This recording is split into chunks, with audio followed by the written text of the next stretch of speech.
Hello again, my friends, and you are my friends, and welcome to your last season build-up Wednesday night show. That's right, your last. But it's only your last because this time next week, it's match day preview night. We are so nearly there, my friends. We are so nearly there. We are so close. I can see Bolton coming over that hill. Match day preview next Wednesday, 8:30, and then we're into the long season ahead. What awaits us?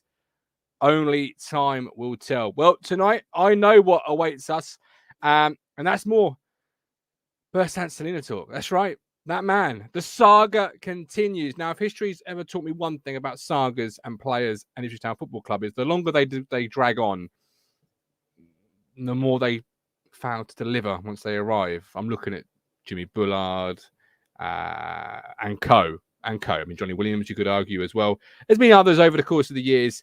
Will that be the case with Bersant? Will he even get here? Will he even become an Ipswich Town player? He's moved to Turkey, in case you have not heard, is off. He is being linked with Rangers in Celtic. He is unable, due to work permit reasons, I believe, make a move in England. So, is he arriving at Portman Road? Do you even want him? Do we even need him at Ipswich Town Football Club? It's a topic that's dominated social media. I don't want to pay it too much attention tonight for obvious reasons. For those that watch the show, you'll know why. Because I'm fucking sick of the back teeth of saying it. But there we go. So we've got to we'll cover it tonight. We'll get the thoughts of our contributors and you wonderful people as well. We've got iFollow. Town made nearly £1 million last year. I think the figure was 750,000 in total money. If I remember that rightly from the headline. Not bad business from it streaming. But what's the future? Andy Hull at Accurate and Stanley.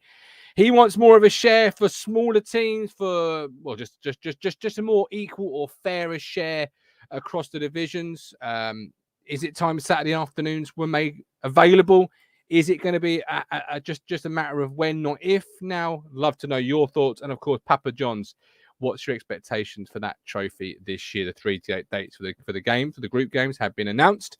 And then we are joined by a Port Vale fan in the latest of our Meet the Opposition.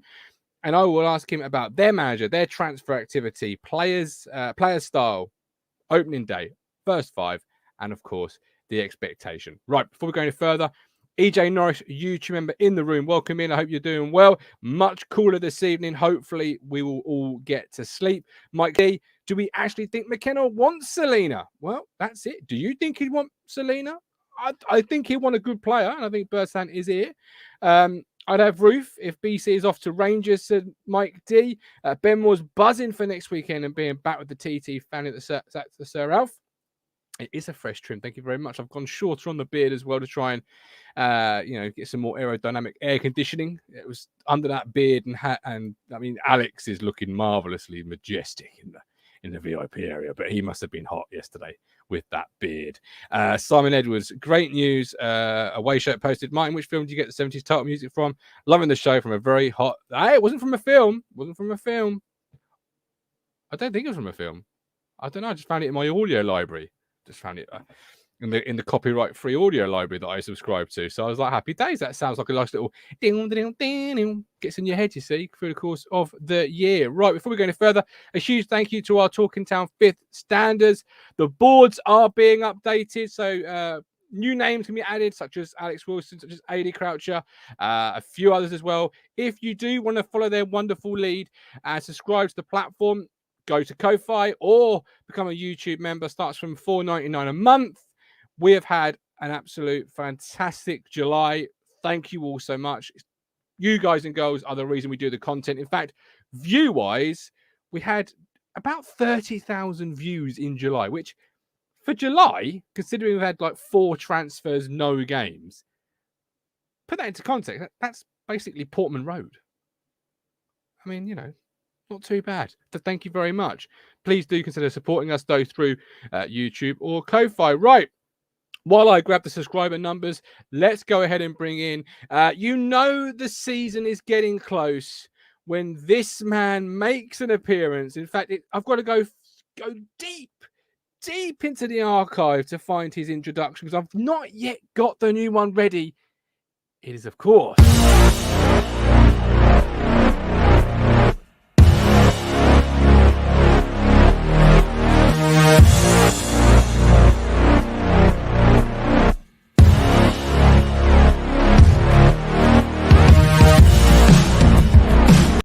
Bricktop, Peter Cox. Bonjour, everybody. The season is nearly here. We know that because your beautiful face is back on our screens. How are you, my old friend? Yes, I'm very good. Like everybody else, sweating me bits off, but yeah, hopefully it's going to be cooler soon. That's all right. I've got to take mine out of my wife's purse to sweat them off, so I'm all good. Okay. I'm all good. But that's an old joke. Just thought I'd dust it off. Not often got a chance to laugh at myself. Season's nearly here. This time next week, match day preview is upon us. Then we're into the season, the match day tickets, everything else that comes with it. How excited are you for the season, my man? Well, it's Christmas Day for us football fans next week on the Saturday. It's what we look forward to every year. We look forward to that first game of the season. This year it doesn't seem as long we've had to wait for it for some reason, considering we've had no World Cup or Euros. We've got to go for the Christmas World Cup. That's going to be a surreal experience, but yeah, can't come around quick enough. It certainly can't. What, the new background, what's all this about? No, it's just blurred it because it's a bit of a mess. Oh, okay, fair enough. I thought we had a green screen situation going on. I thought the upgrades at Bricktop Towers had gone into full effects. Yeah, I have a green screen somewhere. We'll have to, as the season progresses, I'll have to get it out. You will, because we will have to get George to get you a green screen Monty. Like I've got here. Look the biz, feel $1 million, be $1 million and all that.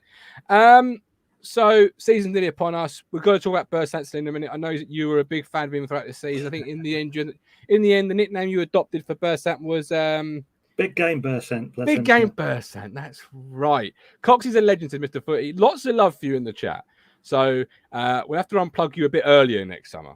All right. You'll be on charge all summer. I've been ready to go, but the manager's decision. It's five-a-side season during the summer. Okay, it's just ticking it over. Ready for the big guns. You don't bring out Messi for a five-a-side tournament, Coxie, do you? Like you just, you don't need to bring out the big gun, but now we have because the season's nearly upon us, and I'm looking forward to it. But yeah, Big Game Bersant. We'll be talking about him in just a second. Let's go ahead and complete the trio. Hopefully, we'll have another person joining us or the fans joining us throughout the evening. But he's been on more recently than yourself. But we always love to hear what he's going to say for himself. He is Lionel Von Rock, Alex Wilson. You're not going to play amazing football every game. Well, the aim of the game is to play amazing football every game. Let's see how many times we can do it over the course of the next 12 months. Alex, you're in. You basically, we should just call you Bersant Celina because first you were in, and then you were out, then you were in, then we weren't sure if you were in or out tonight. But you're here, and I made it about 2 minutes ago. So yeah. Well, if it's been a busy day.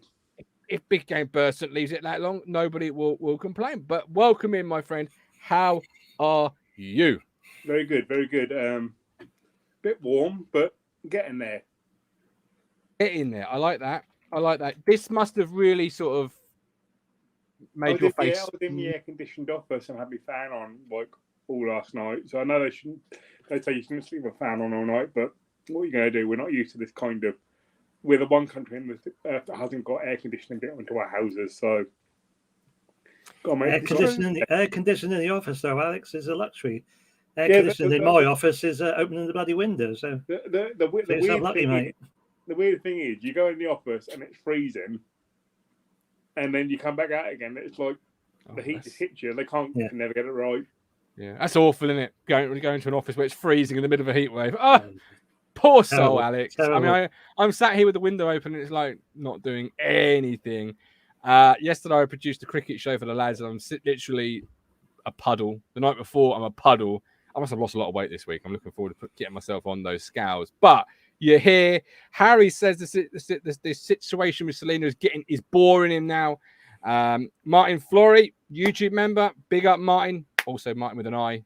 Just a hero all around, Martin. Brilliant, you love it. He says, personally, I think we are not prepared to pay over the odds for Celina. Big game Bersant. Is he coming? Asked Robert Wilson. Well, he's coming somewhere, whether that's with the mustard, with Rangers, or with us, or somewhere else. I mean, it's Bersant. He could turn up sort of anywhere. It's a saga, Alex. I mentioned a couple of players at the start of the show that, sagas that didn't work out well, even when we got the player. Where are you on it? I was thinking about this when I saw the move that collapsed. And in all honesty, I'm not sure I want him. Ooh, just okay. purely because if he wanted to be here and he wanted to commit to this club, then he could have done that. I can't help but feel if it comes to us now, Stoke collapsed, this Turkish side of collapsed. Well, Stoke was permit issues, wasn't it? Do I really want someone playing for my team when we're obviously third choice option? Okay, so Stoke was obviously a permit, if not more, Alex. Well, yeah. Well, I get what you're saying, but let's break that down. Then, so Stoke was permit issues, we believe. The Turkish collapse, we do not know. Do we even know he's been able to talk to Ipswich Town, Coxey? Alex says if he wanted to be here, he'd be here. But if Dijon are not playing ball and not returning the calls, they're screening the calls Gov style. Bit hard, isn't it? Is it fair to say if he wanted to be here, he'd be here? Where are you on it? But to be fair, Alex is right inside. It does that make you feel that? But now we don't actually know what is the many steps that are involved in a football transfer, whether it be loan or permanent. I don't know. I think a lot of the times you get to, his agent who's trying to get him another move, but it does make you think whether he really wants to come back here. We never will know the truth, But personally, I like you put on Twitter. I was actually thought, God for that, it's over now. We're going to Turkey, and then suddenly, today we got Turkey move is off. Cooked. With the platform, with this platform being for fans by fans, I pride myself in trying to bring the conversation and to life what fans are talking about, be that on social media, up and down the country, in pubs, whatever it is. I try and bring it to life. And Celina recently has been the hot topic of conversation for 99.9% of fans. So I was looking forward to it finally sliding off that bullet points of talking points that we could come up with. But again, it's sort of said, hold my beer. I'm not quite done yet. I'm putting myself back to the top of the running order. I think he'd jump at the chance to be here personally. Great club, history of the fans. I think he'd really carve himself out a niche. But he's not here. And do we now need him, Alex? You've got Marcus Harness through the door. You've got Connor Chaplin still here. You've got Freddie Ladapo. You've got Jerry Yates or George Hurst or maybe another striker still to be determined to be brought in. Is Celina as much of a target as he was on the 30th of April? No, I don't think so. I think we've got a good quality player in Harness who has said he prefers to play through in the centre rather than out wide. You watched his interview. He said, he went a lot quieter when Pompey put him out wide compared with when he was in the 10 for Pompey. I've always, through last season, said that Connor Chaplin is our best 10. So for me, I think that the money and whatever money we're going to spend could be better spent on. There are other places to spend it, I think, rather than breaking it for Bersant. Yeah, James Hobson, Coxey, what a waste of energy. This is going on and on and on. I'll add the rest, James. And on and on and on and on. Seems messy. Hope Tanner focus on left wing back and number 9. Is there a risk of that, Coxey? You get distracted the more you pursue, press, chase after big game Bersant, and you then become sidetracked, and then suddenly before you know it, it's the 28th of July. You've got Bolton in 3 days and not a left wing back or striker or number 9, as James says. Well, we don't know the facts, but we're led to believe that the left wing back from Leeds is still in the offering if they can get somebody else in. George Hurst has again sort of resurfaced the last few days. That he's had a bit of an injury, so yes, I mean hopefully we will. We could. I think we are, as a squad, we are in fairly good shape. I personally would like to see another striker in, not just having that, but perhaps a little bit more to left hand side.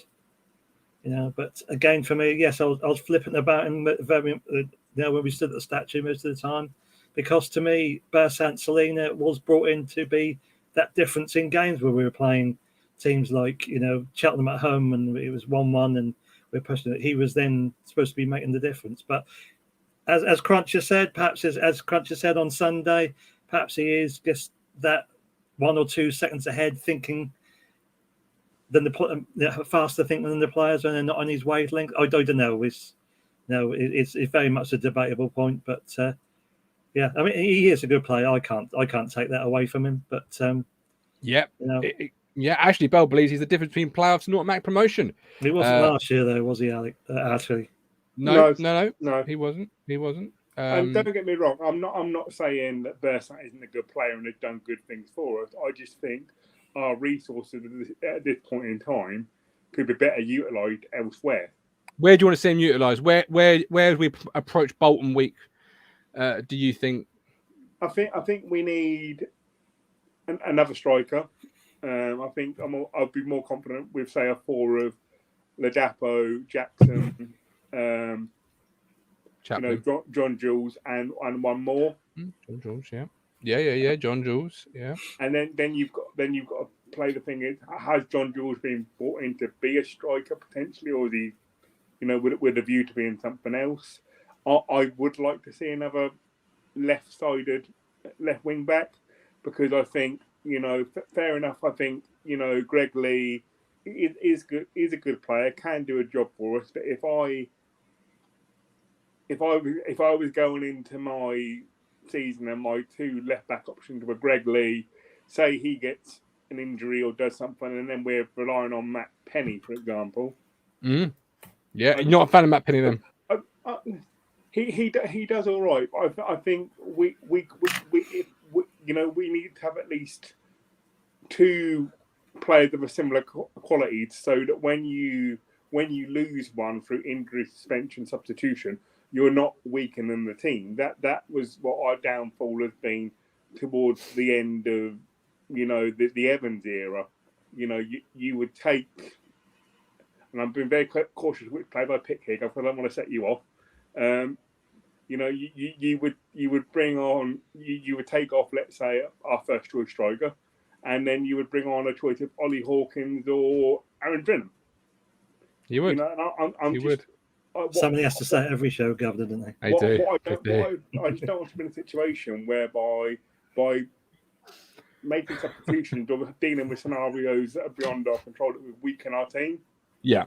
You want that quality to come on, quality for quality, not a huge drop off, which is what we've had in the past. I hear you loud and clear, without a doubt. Robert Grimsby, is there any way Town can persuade Tyreece to stay, or will his transfer request be accepted?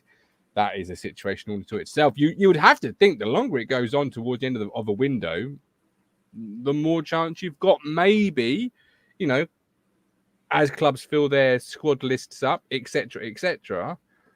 Maybe, but I wouldn't know. But where's his head? Where's his head? Nobody knows that answer, or the answer to that question, Alex, other than Tyreece Simpson. And what kind of, if he doesn't get a move, what kind of influence is he going to be?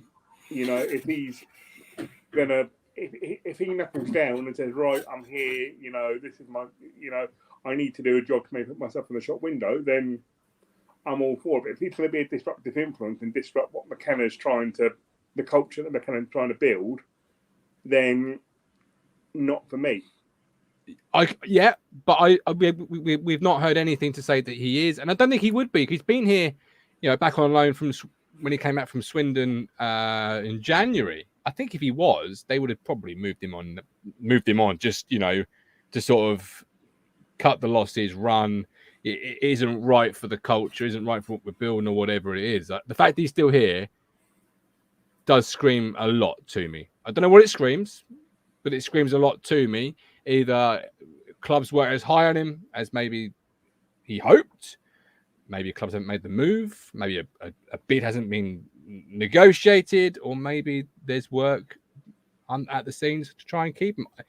It's a real mystery, that one. I don't know if anybody really, apart from two people, know the answer to the actual maybe three people know the answer to the actual situation. But I expect him to go, don't you, Coxie?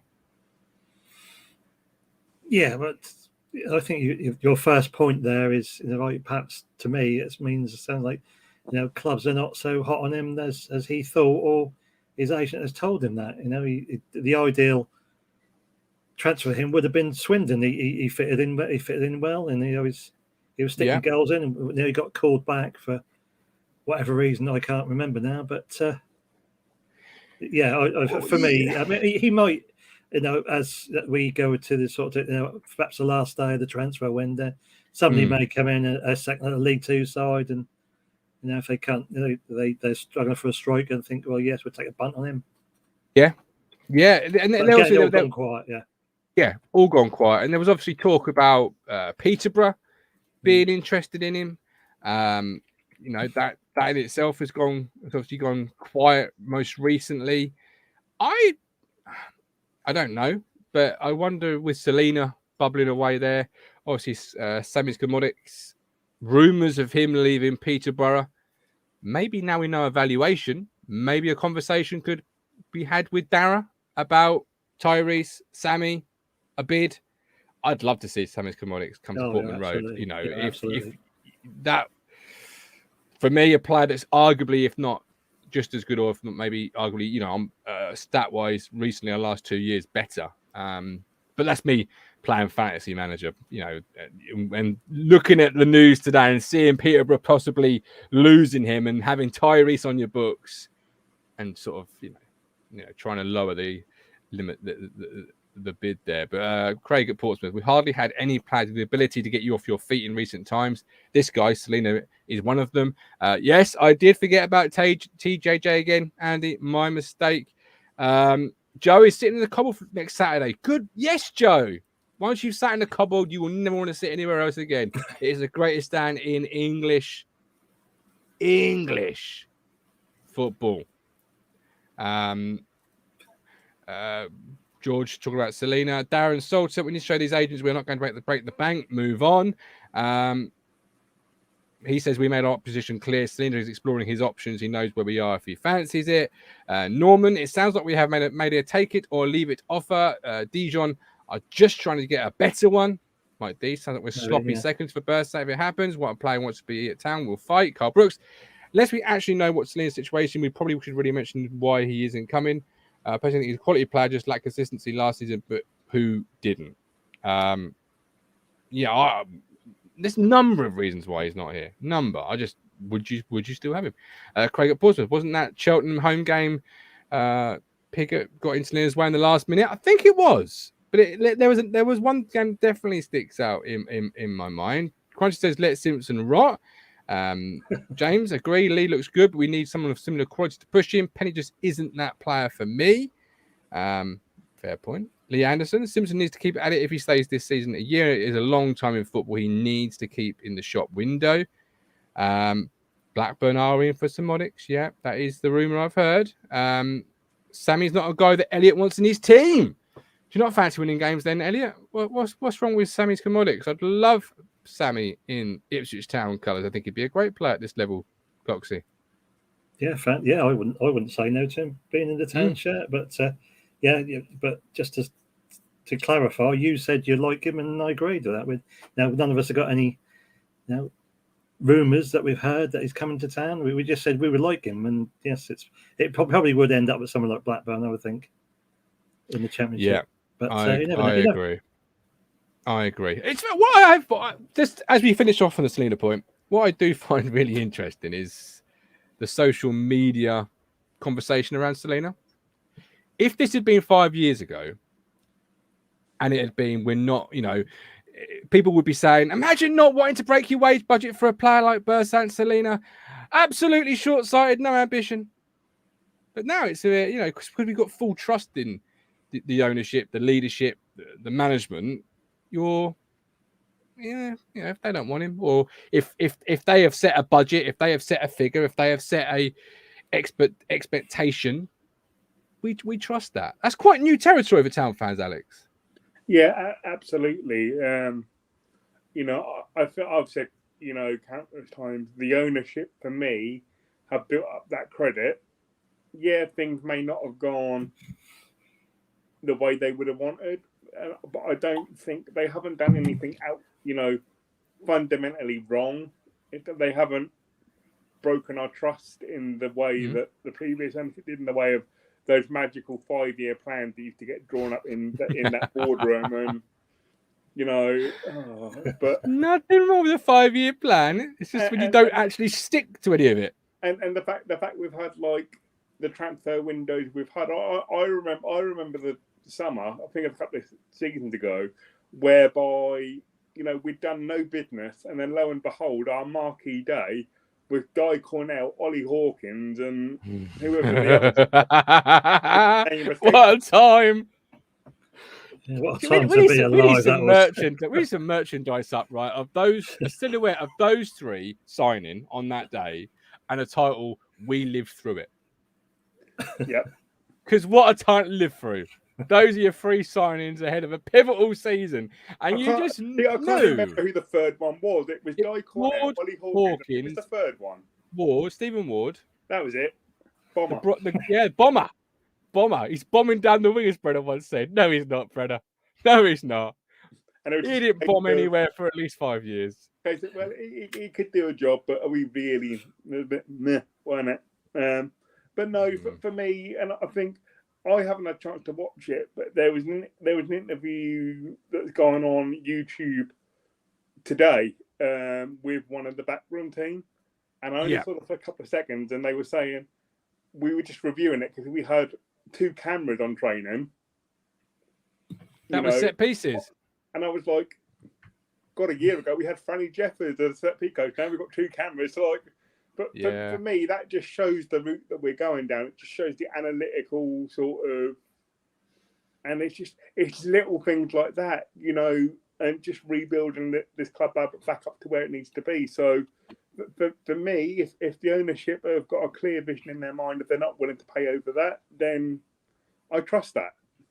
Absolutely, and that's the difference. Right, moving on from Bersant Celina. There we go, done, dusted. I follow Ipswich Town. Have made last season, if I wrote this down earlier correctly, 750,000 from streaming. How it's normally done, Coxie, I believe, is that any sales the club make, they keep, whether it's home or away. So, for example, if we travel to Accrington and Stanley, any sales through that I follow on our ITFC page goes to ITFC. Any sales for Accrington on their page goes to Accrington, and away you go. Andy Holt.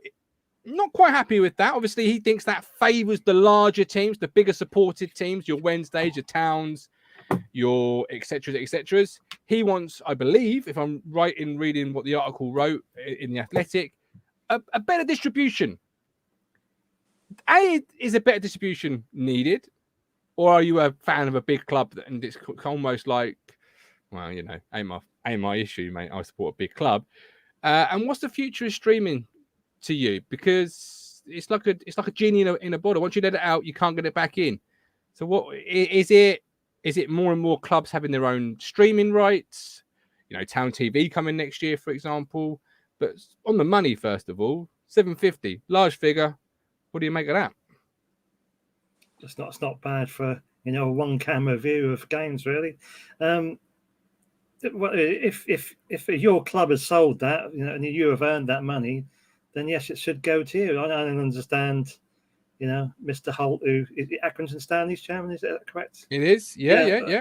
No, fight your own corner, but if that's what we've earned. But the future for me is, Perhaps it is, as you said, it should be ITFC from next season, ITFC TV, whatever they're going to call it, Town TV. And I know you've got your bid in to be the presenter of that. I certainly haven't. No. I've thoroughly enjoyed the freedoms that sitting in this chair presents. I could never. Can you imagine me in match day? Here we are, late night in the cup, and tonight in the Tonight studio with Martin Lambert is Aaron Drinnen. I'd fucking get up and walk out. There's no amount of salary you could pay me. That would be a comedy gold moment there. No, and my wife just shouted up the stairs. Thankfully, thank you. Apparently, any salary would be nice. It's never so nice, isn't it? It's nice, isn't it? Isn't that nice from your loved ones?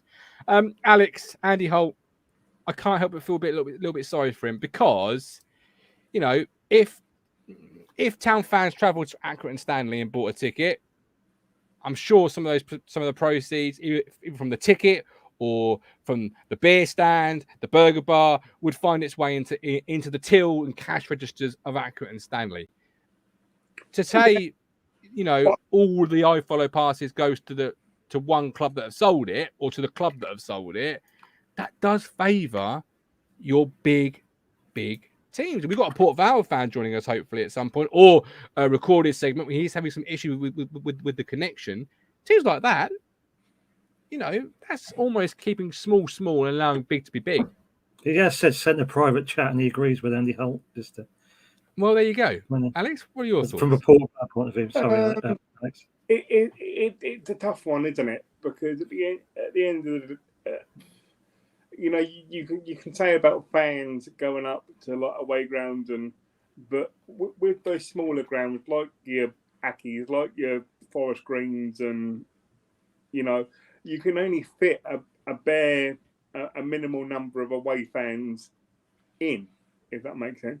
Not every fan has got the means or the ability to be able to travel.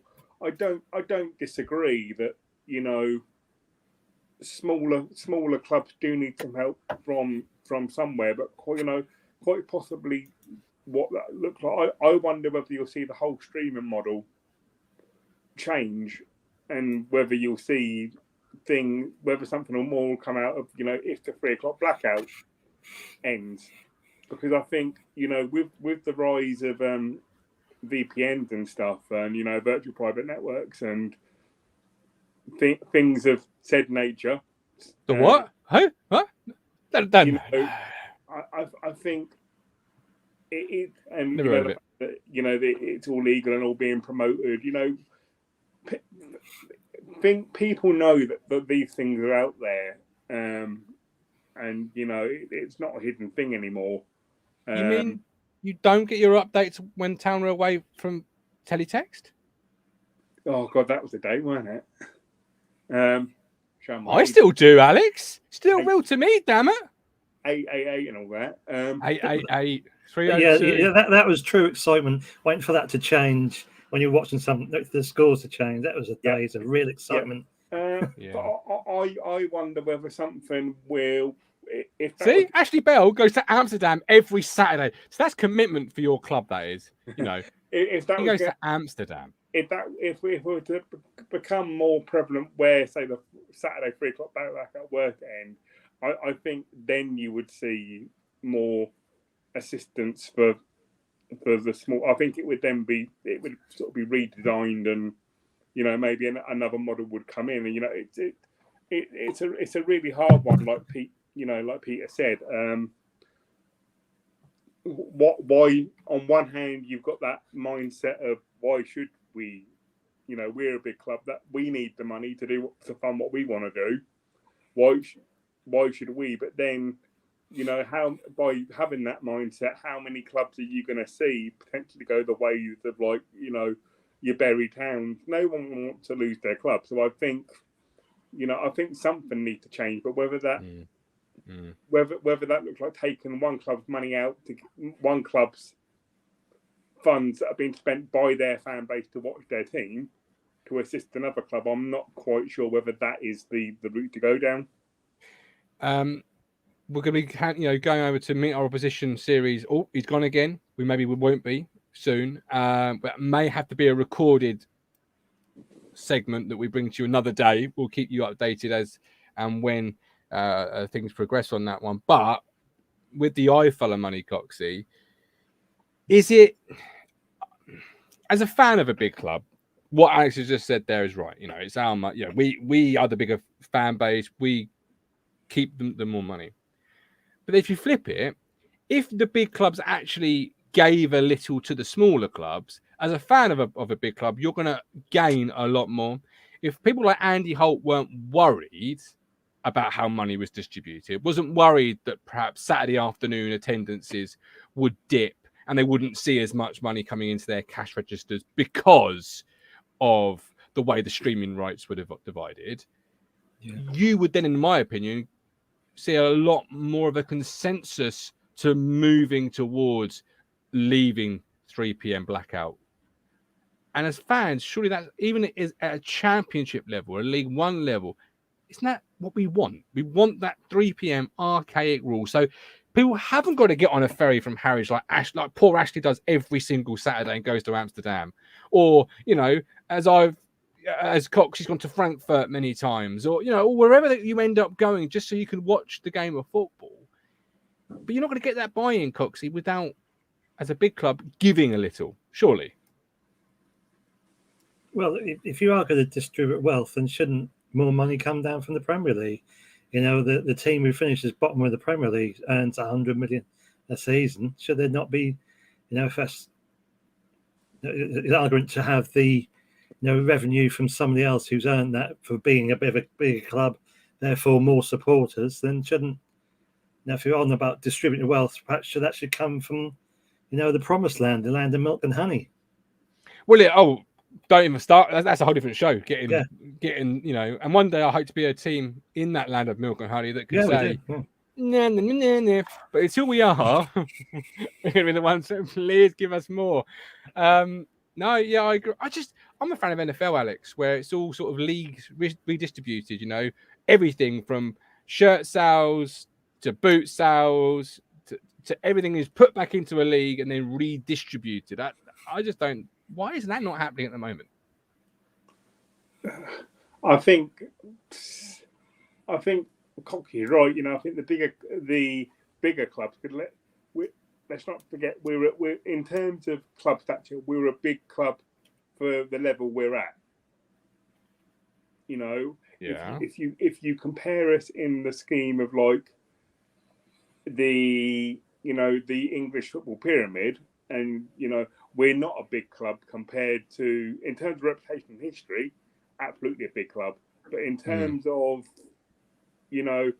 bits on a balance sheet right now, and you look at like your United, your Cities, and all those, we're not a big club, and that's why at the end of the day, we need that money that we make from streaming to fund our club. True. Yeah. Because that's the point I'm making. We have that fan base, and we need that money to get to where we want to go. And yet we're a big club compared to Aki Stanley or to Akron Stanley or to Forest Green. But if you compare us to like even we're not a big club. Even if you look at someone like a mid-table championship club, I don't know. There's many in the chat that are going to be literally pounding the keyboard like it's Twitter right now. But pounding that keyboard. That's what I'm going to they're too busy on about fire sticks and that Mike Ashton. That's what I'm going to quantify what I said. Mark he's not still in fire sticks now, is he, Mark Ashton? I'm joking. What I'm saying is, I'm not saying we're not a big club in terms of history, heritage, and everything that we've achieved. What I'm saying is, if you compare us on a balance sheet compared to other clubs, we're not a big club, and we haven't. Maybe, we've got money for the level that we're at and where we're going to, but at the minute, I just can't get my head around the fact that we still need that money to fund what we want to do. Okay. All right. I mean, I disagree with you vehemently. I think, but I hope to have that conversation with you this time next summer when we're in the championship and we can discuss how we now view ourselves. Before we come to our Meet the Position series, Papa John's, the 3 dates have been set. 30th of August for Northampton, 20th of September for Arsenal, under 23s, but we won't shout that too loudly. And 18th of October for the massive, the huge, little derby Testimonial. against Cambridge. Again, many people up and down the country and the chat. Sorry, country. I mean, I am getting my. I am making. I know the show's big, but up and down the country. I mean, we ain't quite there yet. But they're now telling me it's not a derby, Gov. Papa John's, what's your expectation for it next year, Coxie? Do you want to win it? Do you care about it? Do you think getting out of the group stage will be actually nice for just a weird change? Just to say we've done it while we do it, because this is our last year of participating in it. So what do you want to do about it? Like every other town fan, I'm not going to say no to a day out at Wembley in a final, but it's for me, it's another load of games all the way through the season to find fit in for the season. I personally, from my point of view, can't understand why they let the so-called bigger clubs, the Premier League, and to play the under-23s. For me, that's devaluing the competition. It should just be League One, League Two sides. But I say if we are serious about promotion, pull out of it. If we just get a fine, pay that. But if we get points deduction, then stay on. I don't know how it will work, but not for me. But I'm not going to say no to the day out of Wembley with the lads. No, you're not going to say no to it. But what's your expectation of it? Like, as we embark on the new season, we're all going to set our expectations over the next 7 days. What is your expectation for the Pizza Cup, Coxie? Now, in your opinion, nail it to the mast. Come on, live a little. Let's go. Well, to at least get out of the group stage and get into further into not. Yeah. Love it. So don't do a Roy Hodgson. At least leave the group stage. At least leave the hotel. Alex, how about yourself? I think for me, we've made. I don't think we've got for me, it's absolutely the bottom priority. But I don't think we've got. I think we've got a manager now that is very shrewd. And I think we're going to have potentially a settled first team. So if you look at your players like your Cam Humphreys, your Corey and Darba, those players that are just outside the need game time to develop, which they may not get because they're a little bit further away or they're out the team, or it's handy to have, if you've got a player that you're potentially bringing back from injury or something. It's just nice to and you've got to look at what McKenna's going to be doing and just sort of almost. I would like him to sort of almost do it. Say we had say our first team squad, and like he did on Saturday when we had a team at Palace. Yeah, a team at Wimbledon. Yeah. And almost use it. So we've got a team that will play our Papa games. Yeah. So that they can develop, they can become a team. They can, and just and so McKenna can just sort of, bring those players in, give them some experience, bring people back, bring anyone back from injury that needs it. Yeah. And just use it as an opportunity to further implement his vision and what he wants. Yeah. Because without games like the first,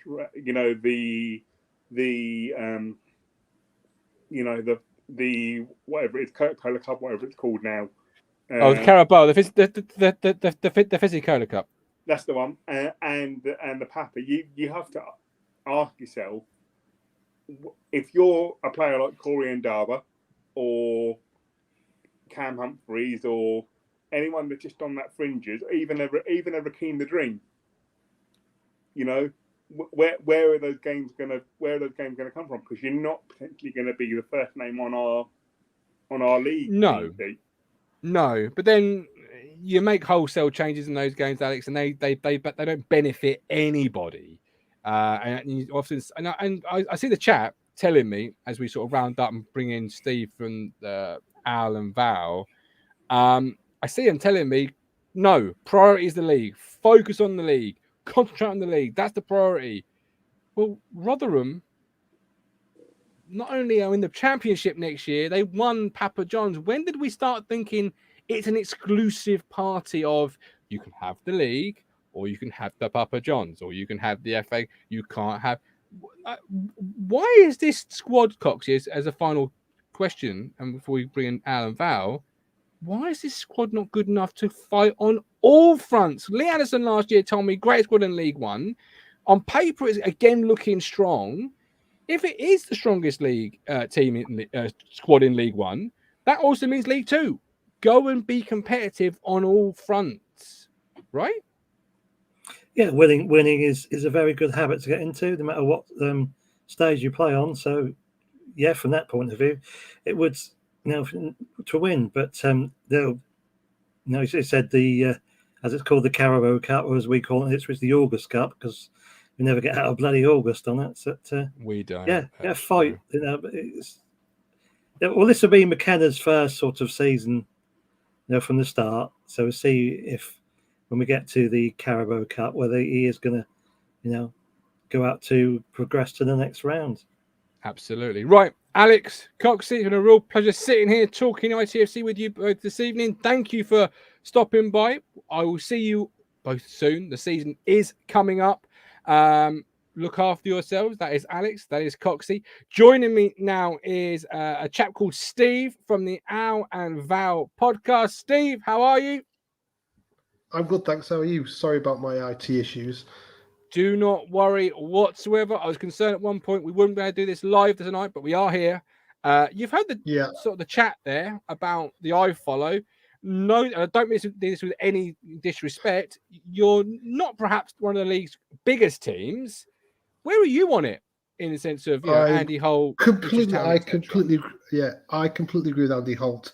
I'd be interested to see what those other two guys, how they would feel if, let's say, Leeds came down and they played Ipswich on a Tuesday night. Ipswich pay to host the game. They pay for the floodlights, everything else. Leeds don't sell any tickets, but sell a load of iFollow. Would they think it's fair? If you want if you want football to be better, the money has to be shared out more proportionally. It can't just be distributed to the biggest teams. Otherwise you end up with the Premier League, where City and maybe Newcastle will start with because they've got more money.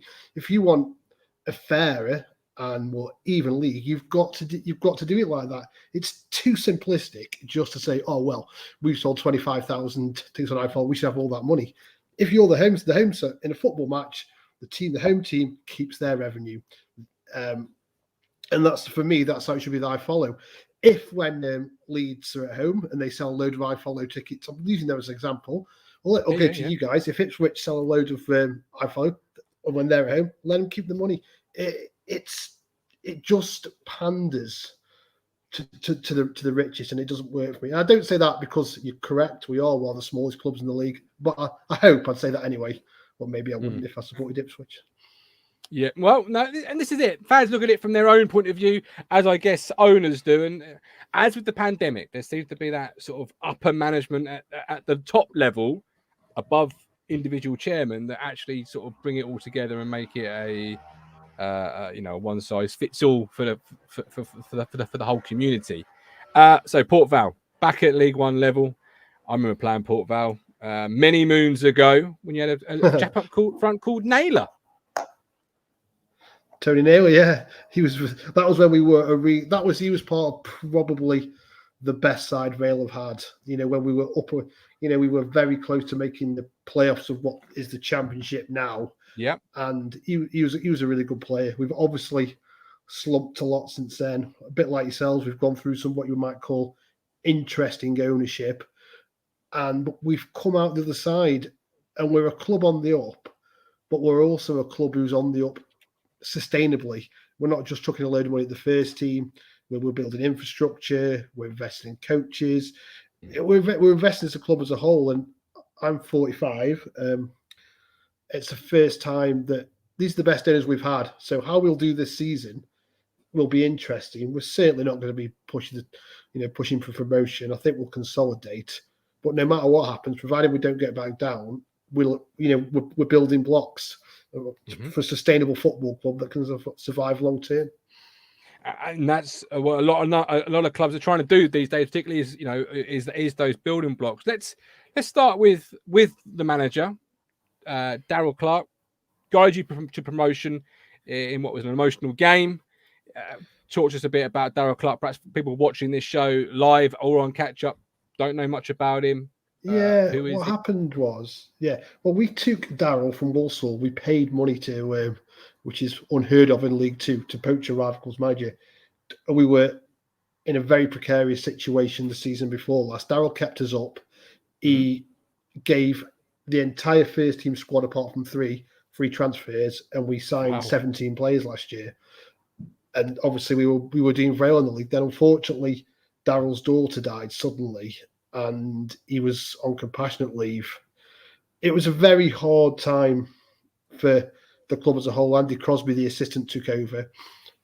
And for a while, we struggled to get going again. We rallied. Then just after Easter, Darryl came back. And obviously, we went up via the playoffs. He's done an amazing job at Vale. He's built a team of, like a real team, not just a squad of mercenary players. He signed a 5-year deal at the back end of last season, which is also pretty unheard of, at any levels of football.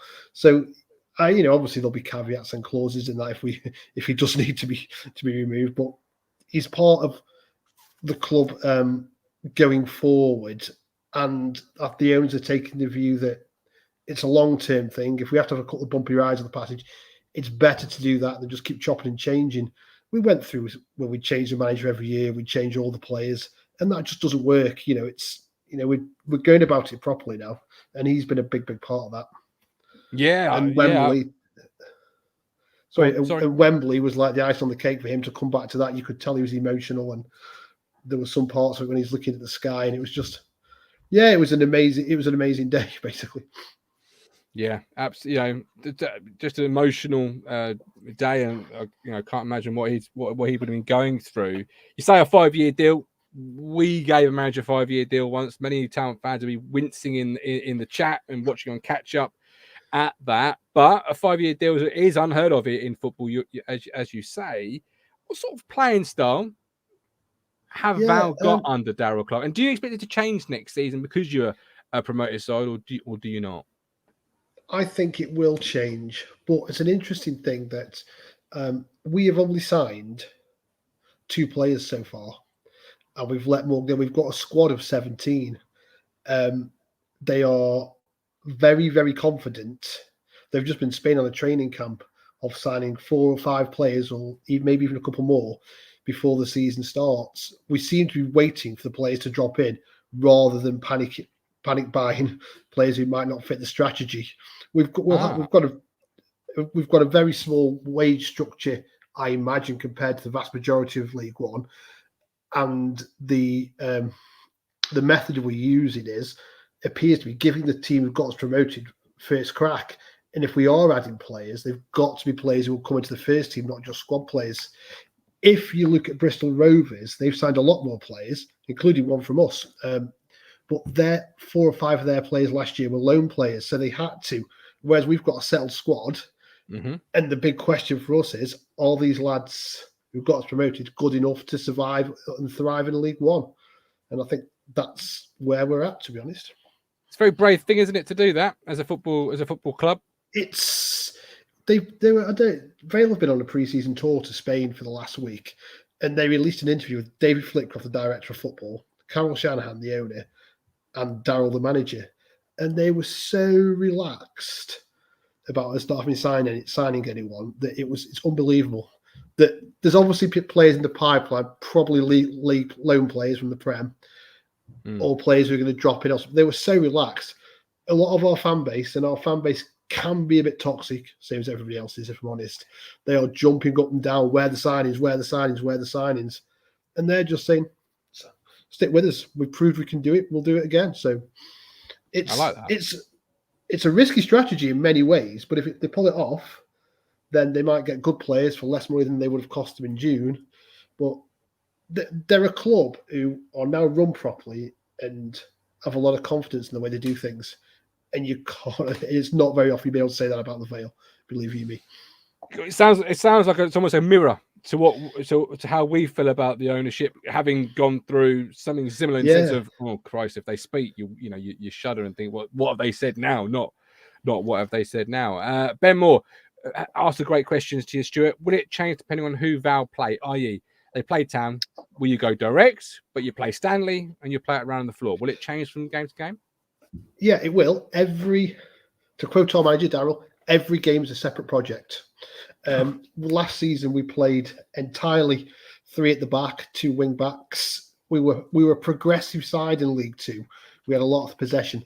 We're not going to get away with that in League One. There are some big clubs and some good sides in League One, and it will be foolish of us to think we can go toe to toe.